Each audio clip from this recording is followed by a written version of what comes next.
현대 마귀의 유혹 두 번째, 과학 만능주의가 하나님의 자리를 넘본다. 이것이 오늘 말씀의 주제입니다. 오늘 말씀은, 그리고 이 주제는 대단히 딱딱한 신문입니다. 그런데 우리가 어린아이와 같이 우유만, 또한 유아식만 먹으면 안 되겠죠? 딱딱한 식물은 장성한 자의 것이라고 하였습니다. 이 말씀 잘 듣고 이 현대의 시조를, 또한 흐름을 잘 파악하시고 빛과 소금 역할 하시기를 주 예수의 이름으로 축원합니다. 특히 우리의 자녀들, 젊은이들 듣지 못했다면 꼭 유튜브 통해서, 또한 홈피 통해서 듣게 하셔서 하나님의 생각으로 가득 차게 잘 인도하시기 바랍니다. 알다시피 구소련이 먼저 우주에 우주선을 띄워보내게 되었습니다. 깜짝 놀란 경쟁 국가인 미국은 달나라에 사람을 태워서 아폴로로 실어서 그 경쟁에 대항을 했습니다. 그때 나온 유명한 말이 있습니다.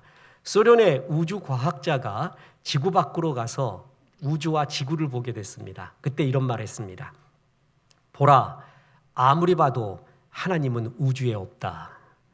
미국의 우주과학자가 지구를 떠나 우주에서 이 지구와 우주를 바라보며 이렇게 말했습니다. 주 하나님 지으신 모든 세계 정말 아름답구나. 진짜 이런 얘기를 했는지 교훈을 위하여 만들어진 이야기인지는 잘 모르겠습니다. 그러나 이 두 이야기 속에서 신앙인과 비신앙인의 극명한 차이를 볼 수가 있습니다. 봐라, 어디에도 하나님이 없지 않니? 또 한 사람이 말합니다. 주님 지으신 세계가 이토록 아름답구나.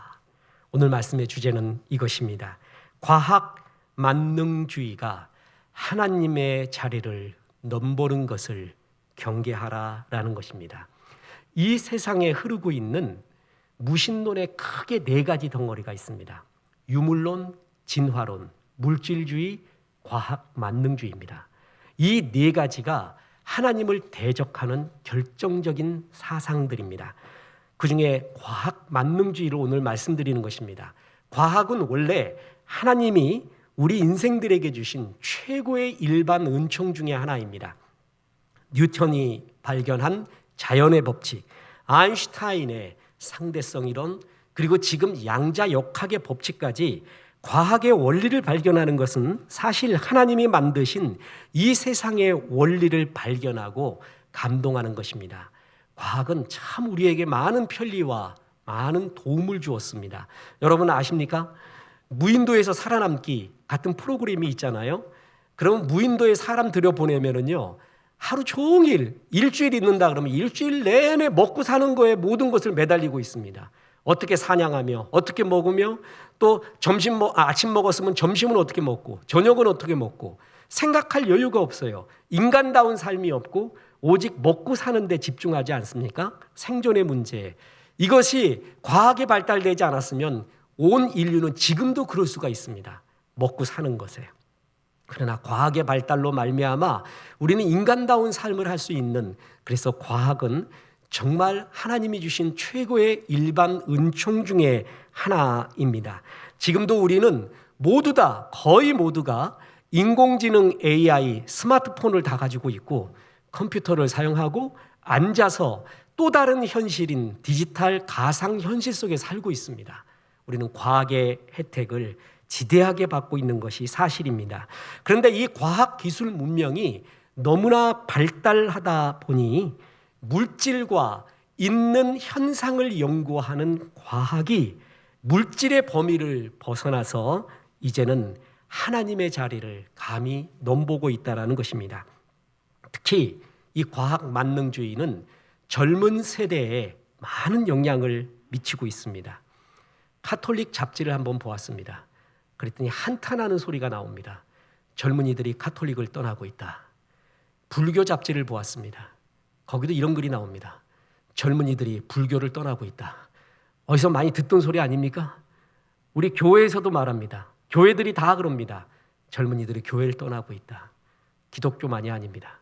카톨릭에서도, 불교에서도 수많은 젊은이들이 그런 종교의 자리, 우리로 말하면 신앙의 자리에서 떠나가는 사조, 경향이 이 현 세대에 많이 일어나고 있습니다. 그 여러 가지 이유가 있습니다. 그 이유 중에 하나가 바로 과학 만능주의로 인해서 이제 하나님 없이도 살 수 있다.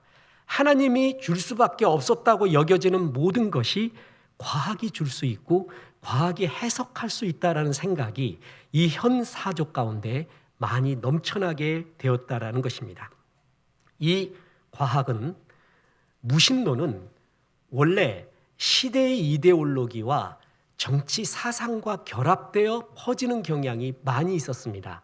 예를 들어 보면 18세기를 계몽주의라고 합니다. 세계사 외울 때 되기 쉽죠. 여러분 18개 36개라고 아세요? 무협영화 18개, 18세기는 계몽주의입니다. 이성주의입니다. 프랑스 중심으로 많이 일어났습니다. 프랑스의 계몽주의자들이 무신론적 경향이 많았어요. 유물론적 경향이 많았고, 이런 것이 프랑스 전역에 퍼져가는 가운데 1789년 그 유명한 프랑스 대혁명이 일어나게 됩니다. 그 이후 나폴레옹이 유럽을 평정하게 됨으로써 유럽에, 프랑스에 널리 퍼져 있었던 그 계몽주의가 유럽 전체에 퍼지게 됩니다. 근데 다시 말하지만 그 계몽주의는 무신론적, 반신앙적 성향이 굉장히 많았습니다. 그래서 사실 그 전까지만 해도 하늘의 별을 보고 자연과학자들도 감탄을 했고 신앙인들도 감탄을 했습니다. 그런데 이제 계몽주의, 이성주의 이후로는 자연과학자들은 감탄 대신 분석을 시작을 합니다. 인과율, 원인과 결과, 데이터, 분석을 통해서 원인과 결과를 나누면서 감탄의 대상, 경외의 대상이었던 것을 하나씩 이성적으로 해석을 하기 시작을 합니다.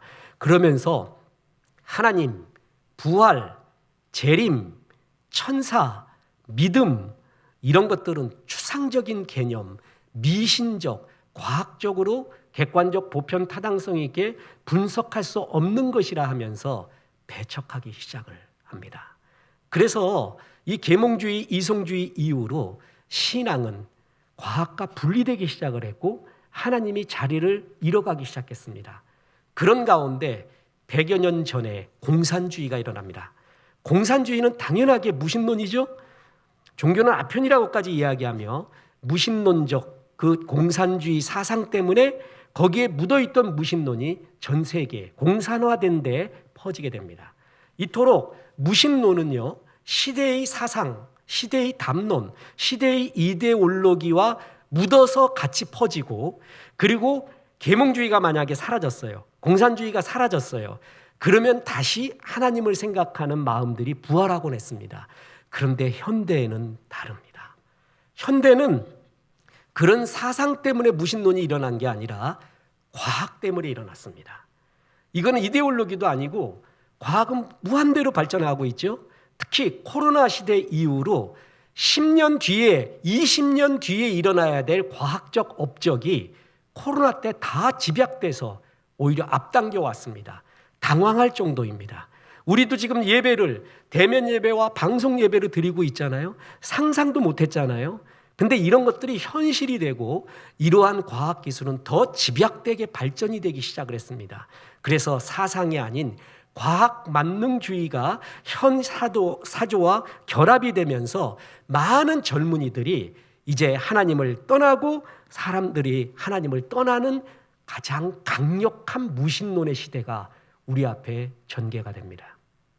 과학 만능주의는 이렇습니다.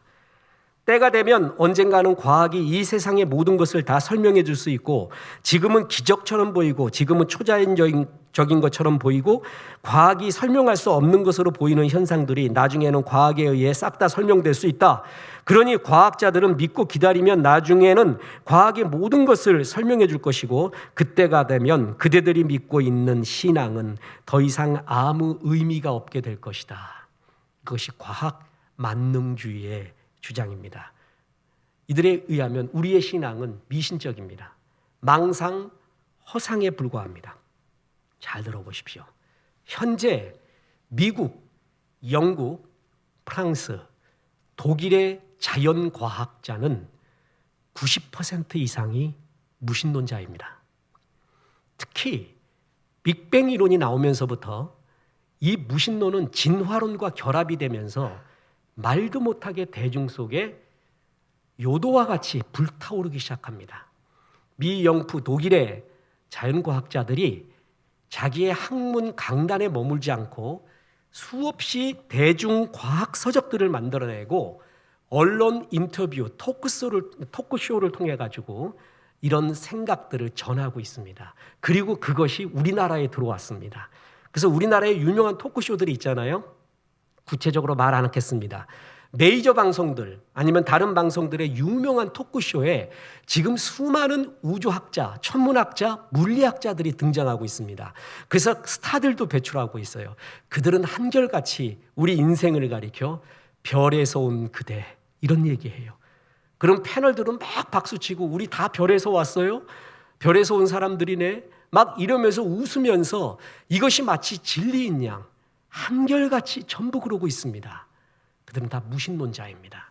그러면서 대중 속에 이제 과학이 우주의 원리, 기본, 인생의 탄생, 우리까지 다 해석할 수 있다고 하면서 그 이야기들을 퍼뜨리고 있는 그러한 현실 가운데 우리가 있고 그것을 우리 젊은이들은 너무 쉽게 대하고 있습니다. 그리고 그것을 배우고 있습니다. 시험 문제까지 나오고 있습니다. 마치 진리인 양 말입니다. 그러니 굉장히 하나님을 떠나는 이런 현대 무신론적 과학주의가 우리 가운데 많이 있다라는 것입니다.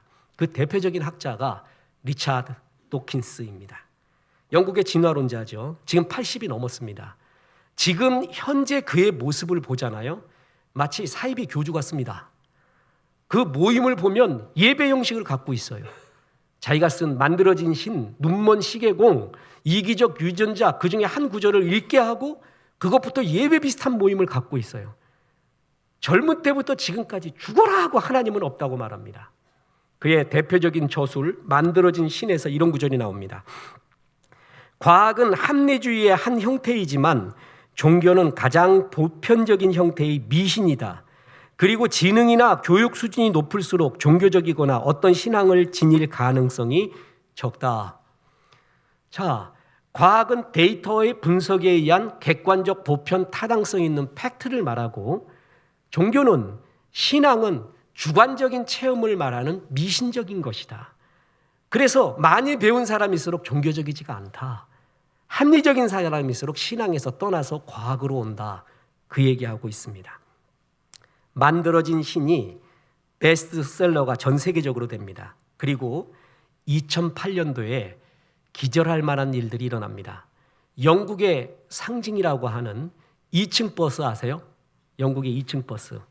전 다 봤습니다. 앉아서 다 보잖아요. 우리가 세상을. 그죠? 우리도 다 볼 수 있어요. 조금만 있으면. 그 2층 버스에 리차드 도킨스는 슬로건을 걸어놨습니다. 플랜카드를 걸어놨습니다. 그러면서 무신론자 버스 캠페인이라는 것을 시작을 합니다. 무슨 슬로건을 플랜카드를 걸었냐 하면 There's probably no God. 아마도 하나님은 안 계셔. Now stop worrying. 이제 걱정하지 마. 천국에 갈런지 지옥에 갈런지 죄 때문에 벌 받을런지 이런 것들에 대해 걱정하지 마. And enjoy your life. 그리고 네 인생을 즐겨. 싫어합니다. 이걸 1년 동안에 수많은 후원금을 받아서 플랜카드를 런던 2층 버스에 싣고 1년 동안 영국을 돌아다닙니다. 이것이 북미까지 넘어갑니다. 이런 현실이 우리 가운데도 안 일어나리라고는 아무도 보장하지 못합니다. 무신론자들이 대놓고 이제는 하나님을 대적합니다. 또 그 대표적인 게 2018년도 세상을 떠난 스티븐 호킹. 이 호킹은 어린아이들의 우상이기도 하고 인간 승리의 표상이기도 하고 그래서 얼마나 포장돼 갖고 야단나잖아요. 스티븐 호킹이 학문적 업적, 그의 논문이 뭐냐면 블랙홀을 그리고 빅뱅의 특이점이라고 하는 시작점이라고 하는 싱귤레러티를 수학적으로 증명합니다. 뭔 말인지 모르겠습니다. 제가 그걸 구해봤거든요. 세 글자도 이해가 안 돼요. 전부 수학책인데 무슨 말인지를 모르겠어요. 근데 수학적으로 증명했대요. 대단한 학자죠. 이 사람 또한 우주론 통해서 무신론을 주장한 대표적인 학자입니다. 호킹은 세상을 떠나기 전 위대한 설계라는 책을 통해서 과학의 법칙, 물리학의 법칙 때문에 우주가 탄생되고 하나님은 이 법칙에 개입되지 마십시오. 이렇게 말합니다. 호킹과 무신론적 우주론, 물리학자들, 과학 만능주의자들은 아주 간단히 말해서 빅뱅이라는 조그만 점, 지난번에도 설교했죠. 그게 10의 46승분의 1인데 그것도 있는 거잖아요. 있다고 말하면 그 점은 누가 만들었습니까? 라는 말이 나오니까 없다부터 시작합니다. 이제는 nothing이라고 말해요. nothing부터 뭐가 나왔대. 그래갖고 그것이 우주의 먼지가 되어서 빵 하고 터져서 우주 전체에 퍼지기 시작을 합니다. 수소와 헬륨이 나오고 무기물이 나오고 거기서 별과 은하가 만들어지고 그 별과 은하에서 아주 기적적으로 말도 못하는 기적적으로 태양계가 만들어지고 그 태양계 내에서도 너무나 말도 안 되는 0에 가까운 확률의 기적으로 지구가 생명체가 만들어졌다. 이렇게 말하고 있잖아요. 거기에 하나님이 끼어들 틈이 없습니다. 하나님이 태초에 천지를 만들었다가 아니라 빅뱅부터 시작했고 거기서부터 지금 우리가 진화했다라고 말합니다. 자, 이것이 우리 애들이 배우고 있는 현실이고 우리가 막다뜨리고 있는 현실입니다. 이제 중요한 말씀을 드립니다. 과학적 무신론은 말도 안 되는 우연과 대단히 낮은 확률에 의존한다라는 것입니다. 우주 생명, 우주의 첫 출발점, 그것은 말도 못하는 우연성이고 특히 거의 0에 가까운 확률 속에서 생명체와 우주 질서가 만들어졌다는 것입니다. 이것은 과학자들이 인정하는 바입니다. 자, 이제 아주 중요합니다. 쉽게 이야기하겠습니다. 우주와 지구가 그리고 우리가 너무너무 완벽하다라는 것입니다. 말도 못하게 완벽하다라는 것입니다. 여기서 과학에서 인류 원리라는 말이 나왔습니다. 이거는 신앙인의 말이 아니라 과학자들 사이에서 지금도 논쟁이 되고 있는 중요한 과학 이론이 인류 원리라는 겁니다. 이것은 우주는 마치 인간이 존재할 수 있도록 누군가가 처음부터 미세하게 조절해 둔 것처럼 보인다는 것이에요. 그래서 이 우주를 가리켜 fine-tuned universe, 미세 조종된 우주라고 표현을 합니다. 쉽게 이야기할까요? 꼭 인간아 잘 살아라 여기서 행복하게 살아라 라고 미세하게 조종해 준 것 같은 튜닝한 것 같은 우주라는 거예요. 그렇게밖에 설명할 수가 없다라는 것입니다. 미세 조종되었다는 것은 인생이 탄생하고 존재할 수 있는 가장 적합한 환경을 만들어내기 위해서 우주의 물리적 조건이 마치 누군가에 의해 미리 세밀하게 조종된 것처럼 보인다라는 뜻입니다. 그래서 이 미세 조절을 인류를 위해 준비된 것 같기 때문에 인류 원리라고 부르는 것입니다. 이것은 과학의 지금 이야기입니다. 그래서 대표적인 무신론자인 스티븐 호킹마저도 이 조종된 너무나 완벽한 우주와 지구를 가리켜 그의 책 위대한 설계에서 이렇게 말했습니다. 직접 읽어드리겠습니다. 우리의 우주와 그곳의 법칙들은 우리를 지탱하기 위해서 맞춤형으로 설계된 것처럼 보인다. 우리가 존재하려면 그 설계를 변경할 여지는 거의 없을 듯하다. 이것은 쉽게 설명되지 않는 행운이다. 스티븐 호킹마저 대표적인 무신론자마저 과학자들이 감탄하는 것이 있습니다.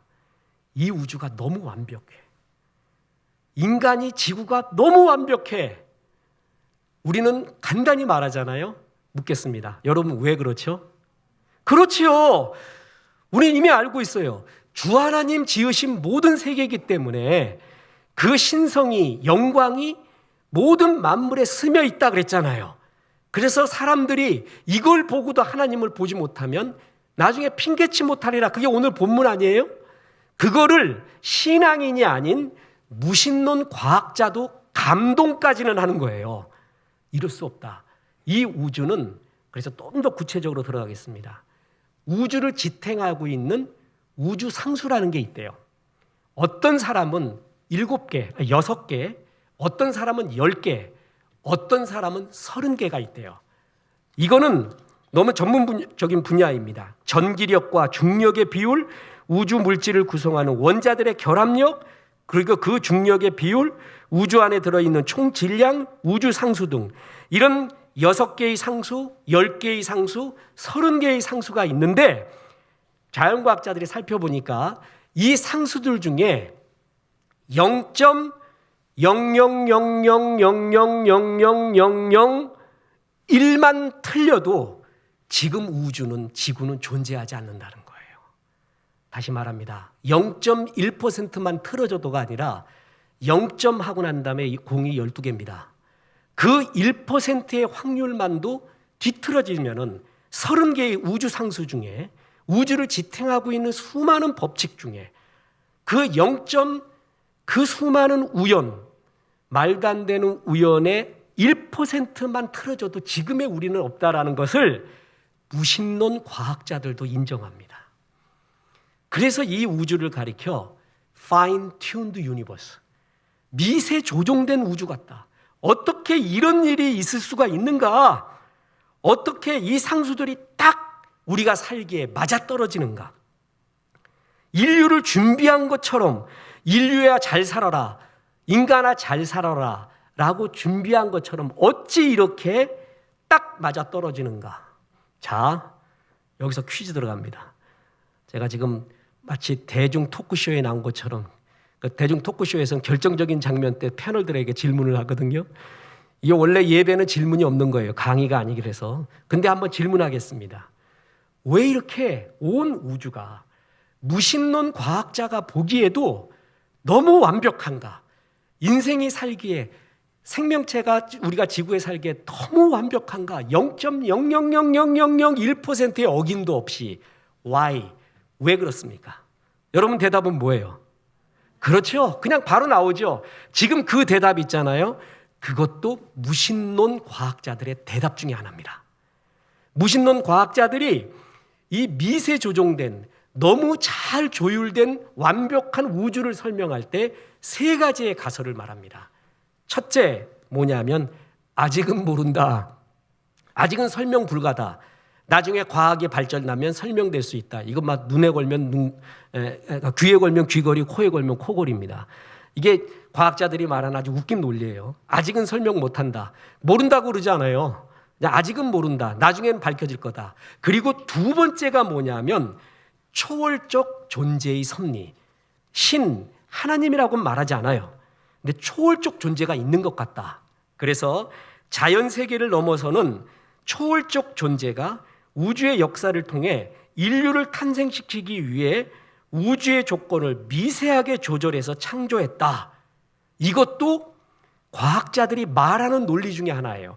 이것이 뭐와 연결되냐 하면 그 유명한 지적 설계론입니다. 지적 설계론이 이것과 연결돼요. 이런 세계는 이렇게 완벽하고 지적이고 이렇게 수학적이고 이런 세계는 이보다 더 뛰어난 지적 존재가 만들지 않고는, 조종하지 않고는 이게 나올 수 없다. 그게 지적 설계론이거든요. 이것이 과학자들이 인정 안 하려고 그래요. 그건 이제 믿음의 영역이다. 싫어하지만 이 이론도 집어넣습니다. 우리 성경을 봅니다. 다시 1장 19절부터 보면 이는 하나님을 알만한 것이 그들 속에 보임이라. 하나님께서 이를 그들에게 보이셨느니라. 창세로부터 그의 보이지 아니하는 것들, 곧 그의 영원하신 능력과 신성이 그가 만드신 만물에 분명히 보여 알려졌나니 그러므로 그들이 핑계하지 못할지니라. 자, 어디까지 왔어요? 감동까지는 온 거예요. 분명 신기하다. 이럴 수가 없다. 이 확률은 제로에 가까운 확률이에요. 그것도 상수가 30개나 있는데 그게 어떻게 이렇게 완벽하게 우리 인생이 살 수 있게끔 만들어졌는가? 우리는 너무나 잘 압니다. 그죠? 하나님을 만들었으니까 완벽하게 우리 인생들에게 에덴 동산 주고 또 인생들과 하나님과 교제하기 위하여 완전히 조종돼서 만드는 거 너무 쉽잖아요. 무신론자들이 이 하나님을 인정하기 싫어합니다.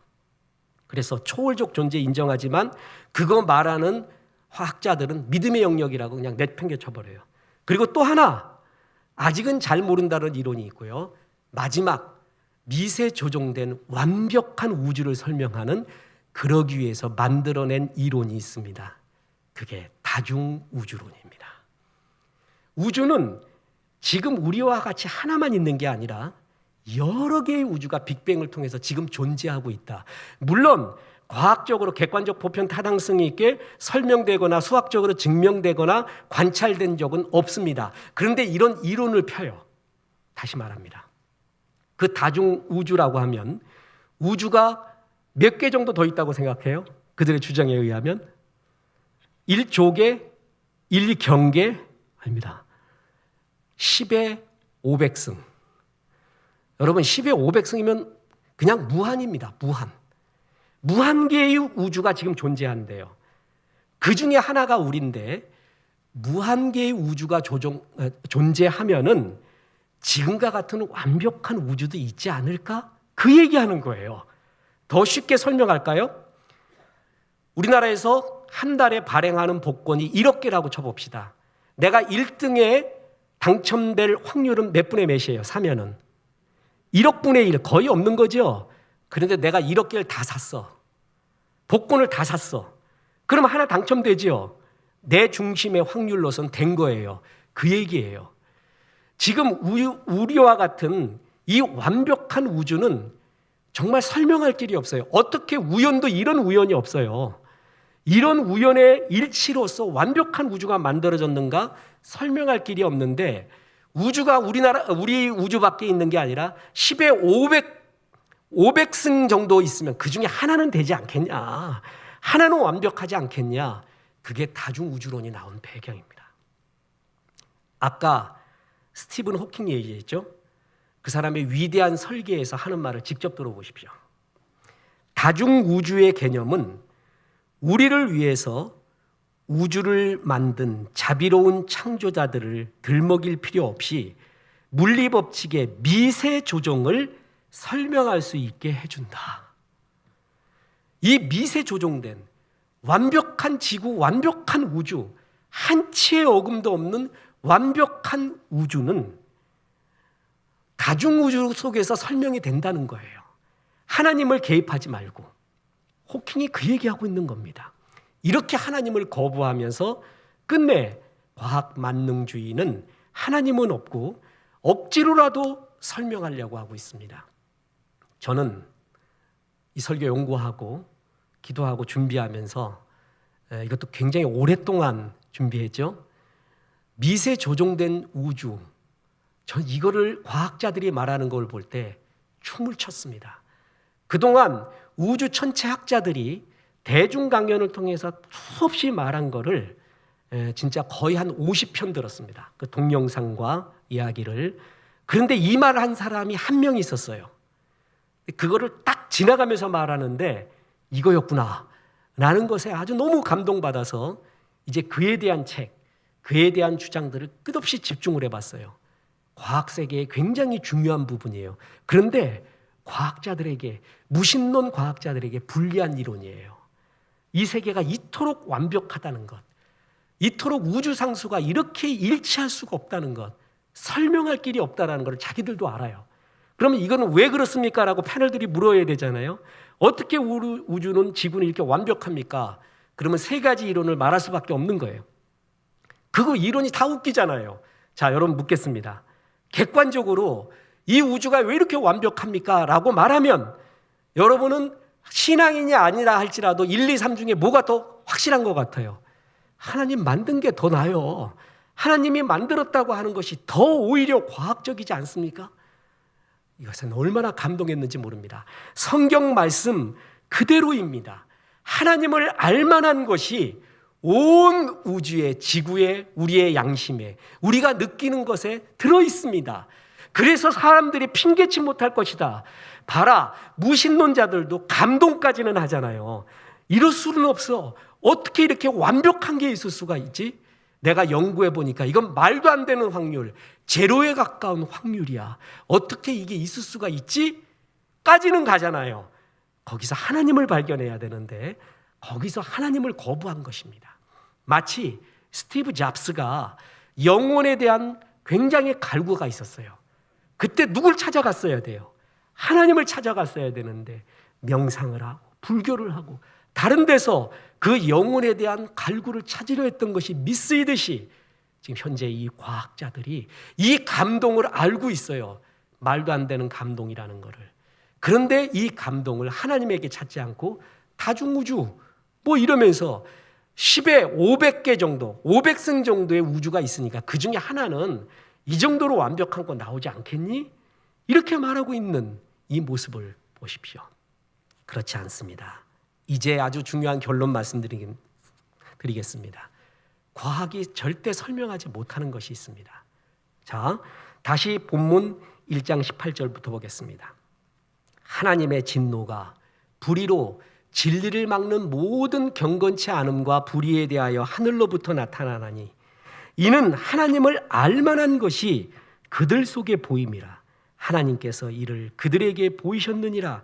창세로부터 그의 보이지 아니하는 것들 곧 그의 영원하신 능력과 신성이 그가 만드신 만물에 분명히 보여 알려졌나니 그러므로 그들이 핑계하지 못할지니라. 과학은 이 현상들에 감동을 합니다. 그죠? 이 완벽한 현상에. 그러나 절대 설명 못하는 게 있습니다. 기원입니다. 스타트. 시작에 대해 설명을 못합니다. 만약에 다중우주 이론을 우리가 받아들인다고 합시다. 그럼 또 묻습니다. 다중우주의 시작은 뭐죠? 누가 시작하게 했어요? 거기에 빅뱅이 거기서도 일어난 거거든요. 빅뱅의 시작은 누가 일으켰어요? 빅뱅 전에는 뭐가 있죠? 빅뱅의 시작점인 싱귤레러티, 특이점은 누가 만든 거죠? 이 설명은 여전히 못합니다. 자, 여러분, 이 빅뱅 전에 뭐가 있습니까? 빅뱅이 일어나기 전에 뭐가 있습니까? 라는 것은 우리나라의 천문학자, 물리학자들도 수없이 토크쇼에 나와서 질문받아요. 어느 누구도 대답할 수 없다 그러는데 한 사람의 과학자가 정확한 대답을 했습니다. 그 사람이 정말 맞는 사람이에요. 빅뱅이 일어나기 전에 뭐가 있었느냐? 빅뱅이 앉아 있었대요. 그때 그 빅뱅이 뭐냐 하면은 여러분 그 그룹 아시죠? 그 노래하는 그룹. 그 빅뱅이 아니라 그 노래하는 그룹 있잖아요. 걔네들이 일어나기 전에는 앉아 있었대. 이게 이해가 안 되면 여러분 기도하셔야 돼요. 여러분 하나님이 나를 인간으로 만들어줬는데 이 정도가 이해 안 되면 어떡하면 좋겠습니까? 안수도 받으시고. 그러면서 빅뱅이 일어나기 전에는 빅뱅이 앉아 있었대. 그게 유일한 답이에요. 그게 가장 정확한 답이에요. 무슨 얘기예요? 몰라요. 자, 시작이 뭐냐라고 말하잖아요. 그러면 과학자들도 형이상학의 세계로 들어갑니다. 철학의 세계로 들어갈 수밖에 없어요. 그거 외에는 과학은 더 이상 설명할 길이 없어요. 결국 과학도 어디로 들어가냐면 형이상학의 세계, 철학의 세계로 들어가야 기원에 대한 설명을 할 수가 있다라는 것입니다. 기원을 절대 말 못합니다. 뿐만 아니라 과학이 밝히지 못하는 것이 우리의 지성, 이성, 생각, 사랑. 왜 이것이 우리에게 있느냐? 물질로부터 우리가 왔다면 빅뱅이라는 나싱으로부터 와서 수소와 헬륨이 뭐가 뭉치고 춤을 추던지 그래가지고 별이 만들어지고 그 별 속에서 기적적으로 지구가 만들어지고 생명체가 우주 별에서 왔던지 아니면 지구 내에서 탄생했던지 지구의 해수면에서 나왔던지 아니면 기적적인 걸로 나왔던지 나왔다고 치자는 거예요. 지금 말하는 나왔다라고 말하는 것은 엄청난 점핑을 한 거 아시죠? 우리 애들이 배울 때는 무기물이 모여서 유기물이 됐대. 무기물이 모여서 원시 단세포가 됐대. 그 단세포가 고급 생물로 변하고 그것이 진화됐다라고 그 점핑의 과정을 너무 쉽게 얘기해요. 그런데 이 점핑의 과정, 제가 점핑이라고 표현한 거예요. 이 과정은요, 말도 안 되는 확률이에요. 그런 확률 없어요. 제로의 확률이에요, 거의. 그것이 지금 몇 번이 반복되고 있습니까? 무기물이 유기물이 됐다고요? 그 확률 한번 얘기해 보세요. 유기물이 원시 단세포가 됐다고요? 그 확률 한번 말해 보세요. 원시 단세포가 고급 세포가 됐다고요? 그 확률 한번 말해 보세요. 그 세포가 진화해서 또 뭐가 됐다고 그 확률 좀 말해 보세요. 지금 이 점핑의 단계의 확률은요, 제로입니다. 제로. 있을 수가 없어요. 그런데 우리는 그거를 마치 진리인 양 구렁이 담 넘어가듯이 툭툭툭 배우고 있는 거예요. 그래서 나왔다고 쳐봅시다. 우리가 진화해서 우리가 나왔다고 쳐봅시다. 아무것도 없는 무기물에서, 물질에서 우리가 나왔는데 우리가 갖고 있는 고귀한 정신은 뭐예요? 우리가 생각하는 힘은, 사랑하는 힘은 어디서 나왔습니까? 리차드 도킨스 같은 사람은 이 정신과 사랑, 인간이 갖고 있는 고귀한 정신에 대해서도 물질적으로 설명하려고 하는데 과학자들도 싫어해요. 그건 아니라고. 그렇게 설명할 길 없고, 우리가 갖고 있는 이 정신과 사랑, 지성은 신비의 영역으로 남겨두자. 그것도 형이상학의 세계로 가는 거예요. 여러분, 코엑스 아트페어 가보셨습니까? 아트페어 하는 날이면 저는 그날 잠을 못 잡니다. 아이스 아메리카노를 몇 잔을 먹는지 기억이 안 나요. 그리고 얼마나 많이 돌아다녔는지 다리가 뻐근해서 잠을 못 잡니다. 그런데 그 예술품을 보면 느끼는 건 하나예요. 자유입니다. 자유. 어떻게 인간이 이런 생각을 하지? 이런 걸 만들어내지? 이런 걸 이렇게 표현하지? 정말 하나님의 형상 아니면 만들 수 없는 거거든요. 물질에서 나온 존재가 이런 정신의 세계를 만들 수 있다? 그건 과학도 안 된다고 그래요. 과학도 이것을 신비의 영역으로 남겨놓자. 모든 물질의, 만물의 근원에 대해서 퀘션, 우리의 정신, 사랑, 지성에 대해서 퀘션이에요. 그리고 결정적으로 퀘션이 있습니다. 우리의 존재, 의미의 문제에 대해서 과학은 진짜 답하지 못합니다. 과학은 원래 눈에 보이는 물질 세계만 말하는 거예요. 근데 이 물질도 없어지는 거 아십니까? 우주론에 크게 두 가지가 있는데, 하나는 열린 우주론, 하나는 닫힌 우주론입니다. 열린 우주론은 뭐냐면 지금과 같이 우주가 계속 팽창해가지고 지금 이 우주의 평균 온도가 마이너스 270도인데 더 팽창하다 보면 그게 더 떨어져. 그래서 다 얼어 죽는데 그게 열린 우주론이에요. 반대는 뭐냐면 이게 어느 정도 팽창하다가 다시 수축을 시작할 거래요. 다시 수축하고 해가지고 빅뱅이 처음 일어났던 그 싱귤레러티, 특이점까지 갈 거다. 그래서 다 타 죽는데, 얼어 죽거나 타 죽거나. 물질 세계는 없어져요. 태양도 50억 년 후에는 없어진대. 없어지는 세계예요. 그거밖에 얘기할 수가 없거든요. 없어지지 않는 게 우리에게 있는가? 영원, 죽음은 뭐고, 영혼은 뭐고, 죽음 이유는 뭐고, 자, 특히 내 존재 이유가 뭐냐. 그래서 과학자 아들이, 딸이 엄마 아빠한테 물었습니다. 엄마, 아빠, 내가 누구야? 그랬더니 무신론 과학자인 엄마 아빠가 이렇게 말합니다. 너는 남자의 정자와 여자의 난자가 합쳐져서 나온 거야. 너도 많이 쪼개보면 원자가 나온다. 그게 걔의 존재에 대한 설명이에요. 이게 걔에게 삶의 의미를 줍니까? 목적을 줍니까? 과학은 그렇게밖에 말 못해요. 보십시오. 해밍웨이의 노인과 바다에 보면요, 샌디에고 노인이 쪽배를 타고 있습니다. 남미의 푸른 바다, 하늘인지 바다인지 모르는, 그 경계도 모르는 푸른 바다에 쪽배 하나가 노인네가 타고 있어요. 이게 하나님을 모르는, 하나님을 거부한 인본주의 인생관입니다. 거대한 우주에 무슨 이유인지 모르는 채 던져진 존재. 다랑어 떼가 와서 내가 완전히 많은 수입을 할런지, 다시 상어 떼가 와서 집어먹을런지 아무것도 모르는 그 우연 속에 던져진 존재. 결국 상어가 와서 다 잡아먹었잖아요. 그래도 샌디에고 노인은 또 꿈을 꿔요. 내일 또 배 타고 나가야지. 그게 영웅이래. 무슨 일이 일어날지 모르지만, 우연이 있고 거대한 벽이 있지만 지지 않고 끝까지 나간다. 그게 의미예요? 그게 우리의 존재의 목적이냐고요. 과학은 나의 존재의 의미와 목적을 설명할 수가 없습니다. 에베소서 2장 10절 보세요. 우리는 그가 만드신 바라 그리스도 예수 안에서 선한 일을 위하여 지으심을 받은 자니. 신앙인 어머니 아버지가 아들 딸이 묻습니다. 엄마, 내가 누구야? 너는 하나님의 걸작품시야. 상품이 아니란다. 하나님이 만든 작품 중에서도 걸작품시야. 그리고 그리스도 예수 안에서 선한 일, 하나님의 비전을 이루기 위하여 이 땅에 보내진 존재야. 존재의 이유와 목적을 정확하게 말해주지요. 과학은요, 우리의 시작을 말하지 못하고 끝도 말하지 못합니다. 그리고 우리의 정신, 사랑, 이성, 우리의 생각, 우리가 느끼는 예술과 아름다움의 의미, 왜 이게 생겼는지 설명하지 못해요. 그리고 나는 왜 태어났는가, 어디로 가야 되는가 설명하지 못해요. 이 모든 걸 설명하지 못하는데 거기에 내 인생을, 젊음을 맡길 수가 있겠습니까?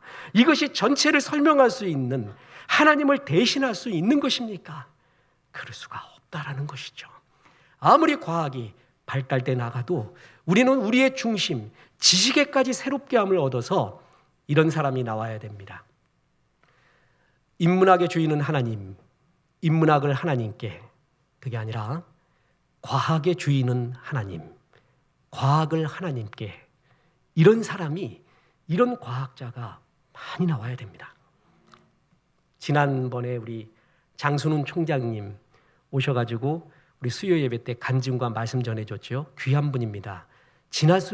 시간이 지날수록 귀한 분이라는 거 알아요. 카이스트 총장하고 한동대 총장도 하고 과학자로서 아주 원초적인 신앙을 갖고 있는 분이에요. 정말 국보 같은 존재입니다. 천연 기념물 같습니다. 이런 사람 정말 별로 없습니다. 과학자들 가운데 주님을 인정하는 주님의 과학자가 많이 나와야 됩니다.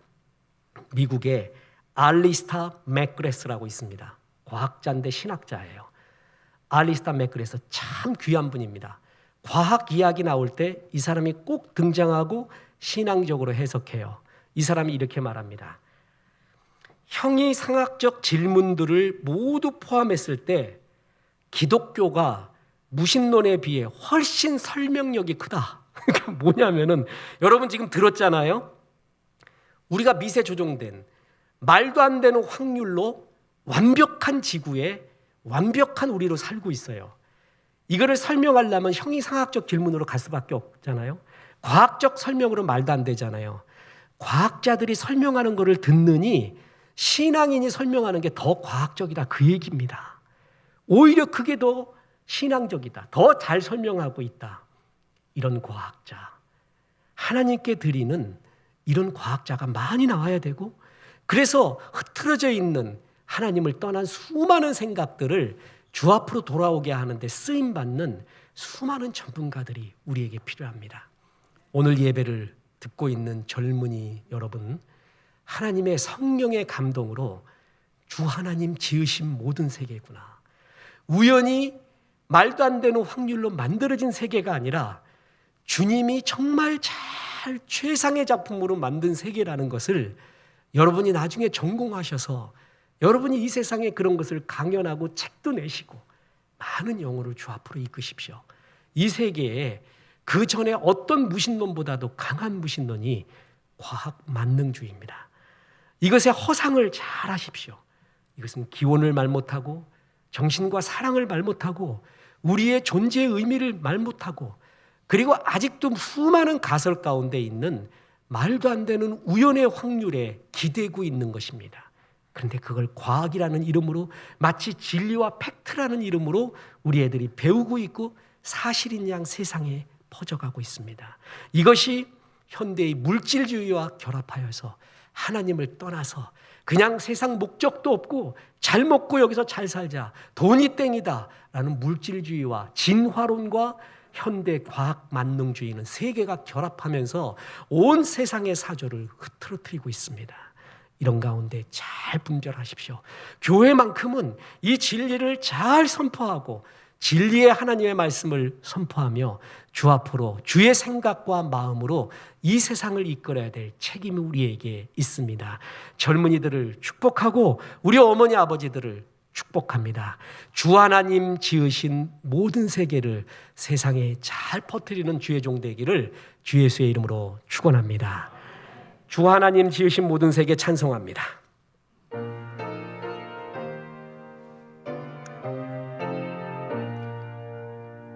주 하나님 지으신 모든 세계 내 마음속에 그리워볼 때 하늘의 별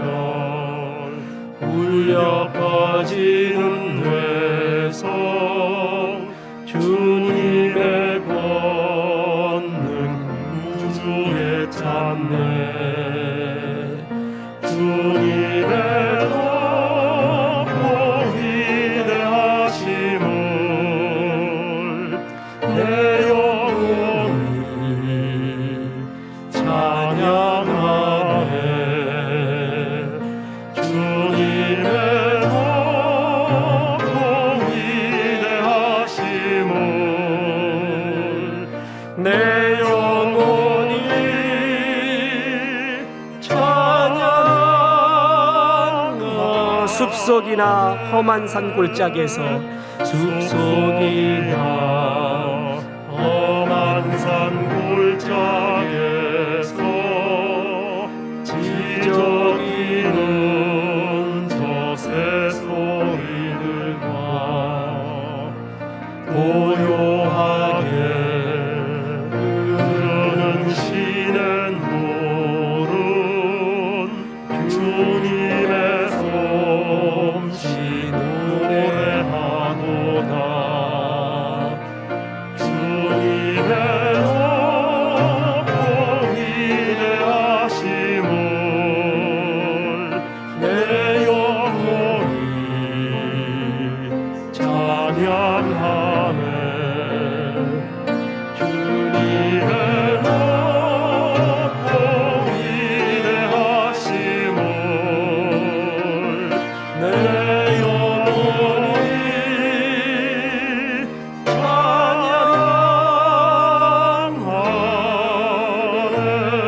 찬양하네. 이제는 우리의 모든 죄를 지고 십자가에 죽으신 예수 그리스도의 은혜와 천지를 지으시고 예수님 보내주신 하나님의 크신 사랑과 성령님 우리를 깨우치시고 주의 진리로 인도하신 그 은혜가 오늘 말씀에 아멘 하며 하나님을 거부하는 이 세상 가운데 주의 복음을 전하기로 기도한 성도들에게 함께 하셔서 이제부터 끝날까지 크신 영광 받으시옵기를 우리 구주 예수 그리스도 이름으로 축원하옵나이다. 아멘.